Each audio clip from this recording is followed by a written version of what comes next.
ఈ సూత్రం ప్రకారంగా ఎక్కాలు ఉపయోగించకుండా లెక్కలు చేయడం ఎలా అనేది విషయం చూడండి. ఇప్పుడు m ఇది అనుకుంటే n ఇది అనుకుంటే ఈ విధంగా చూస్తే 1 2 3 4 into 999 plus 1 minus 1 2 3 4. Next step 1 2 3 4 into 100 minus 1 2 3 4.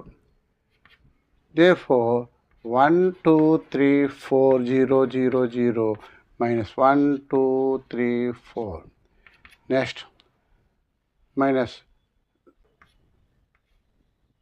Answer. ఈ విధంగా సులభంగా చేయవచ్చు. ఎక్కాలు ఉపయోగించుకునే లెక్కలు చేయవచ్చు.